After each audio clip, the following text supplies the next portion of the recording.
మా ఛానల్స్ లో వ్యాపార ప్రకటనలు ఇంటర్వ్యూల కొరకు మాకు వాట్సాప్ మెసేజ్ చేయండి 7799978988. ఓం మహాగణాధిపతయే నమః. ఓం గురుభ్యో నమః. ఓం శ్రీమాత్రే నమః. పరమేశ్వర స్వరూపమైనటువంటి జ్యోతిష, వాస్తు మరియు ఇతర అనేకమైనటువంటి శాస్త్రములను మనకు అందించినటువంటి మహర్షులకి నమస్కారం. హయగ్రీవ హయగ్రీవ హయగ్రీవేతి యో వదేత్ తస్య నిస్సరతే వాణి జహ్నుకన్యా ప్రవాహవత్. అరుణాం కరుణాతరంగితాక్షీం ధృతపాశాంకుశపుష్పబాణచాపాం అనిమాదిభిరావృతాం మయూకైః అహమిత్యేవ విభావయే భవానీం. శ్రీమాత్రే నమః. ప్రేక్షకులకి ఆ లలితాంబిక అమ్మవారి యొక్క అనుగ్రహం మరియు ఆ పితృదేవతల యొక్క అనుగ్రహం పరిపూర్ణంగా కలగాలని మనస్ఫూర్తిగా కోరుకుంటూ మనం ఈరోజు ఈ యొక్క లలితా సహస్రనామాల్లో ఒక్కొక్క నామం గురించి చెప్పుకుంటూ వెళ్తున్నాము. అందులో 18వ లైన్ అయినటువంటి వక్రలక్ష్మీ పరీవాహ చలన్మీనాభలోచన అనేటువంటి నామం గురించి మనం తెలుసుకుందాం. ఏమిటి అసలు ఈ అర్థం ఏమిటి, ఈ నామం యొక్క అర్థం ఏమిటంటే, ఈ నామంలో ముఖ్యంగా చూసుకున్నట్లయితే ముఖ కాంతి అనేది ప్రవాహము, అంటే అమ్మవారి ముఖం ఎలా ఉందంటే ప్రవాహంలా ఉందట. అంటే ప్రవాహంగా అలా ఉన్నదని అర్థం, దాని అర్థం ఏమిటండి? ప్రవాహంలో ఉండడం ఏమిటి అంటే, ప్రవాహం ఎలా ఉంటుందండి? నదీ ప్రవాహం ఎలా ఉంటుంది? స్వచ్ఛంగా ఉంటుంది కదా.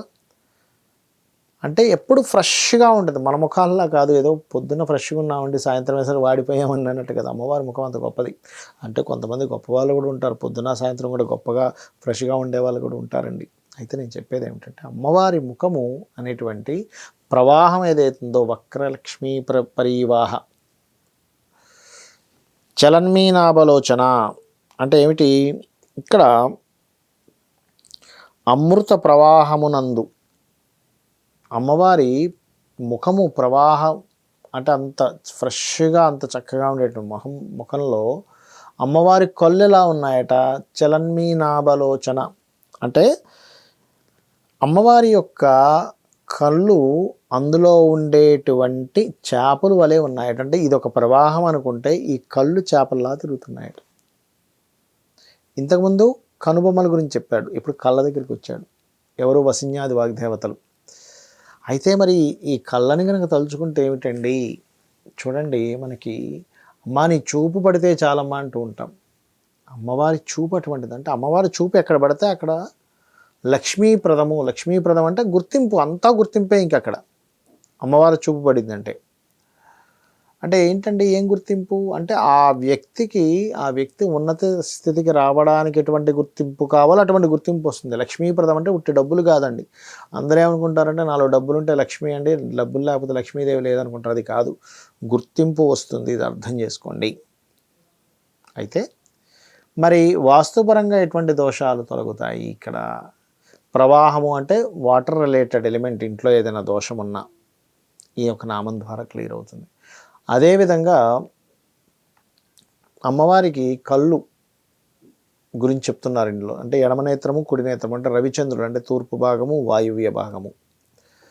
అదేవిధంగా ఉత్తర భాగ సంబంధించిన దోషాలు ఏమైనా ఉన్నా అంటే ఉత్తరంలో ఒక్కోసారి పెరగడం తరగడం జరుగుతుంటాయి.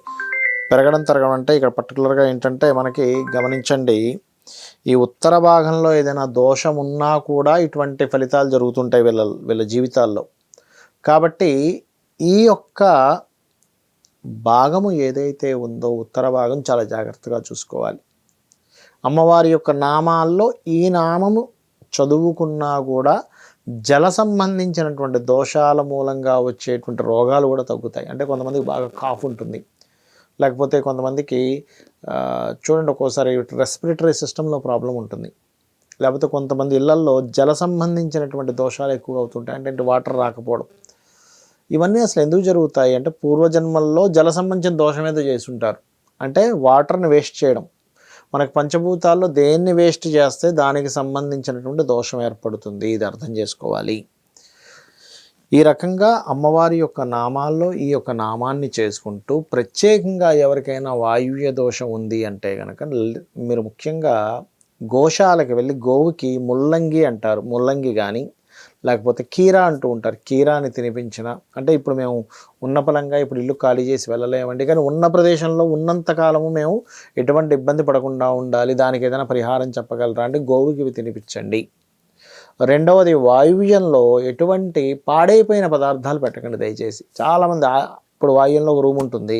ఏం చేస్తారు, మాస్టర్ బెడ్రూమ్ మేము ఉంటున్నామండి, వాయువ్యంలో నార్మల్గా ఖాళీగా ఉంది, అందుకని అందులో అన్నీ తీసుకెళ్ళి చెత్త అంతా తీసుకెళ్ళి పడేసాం, అందులో పాడైపోయిన వస్తువులు కూడా తీసుకెళ్ళి పడేసామంటారు.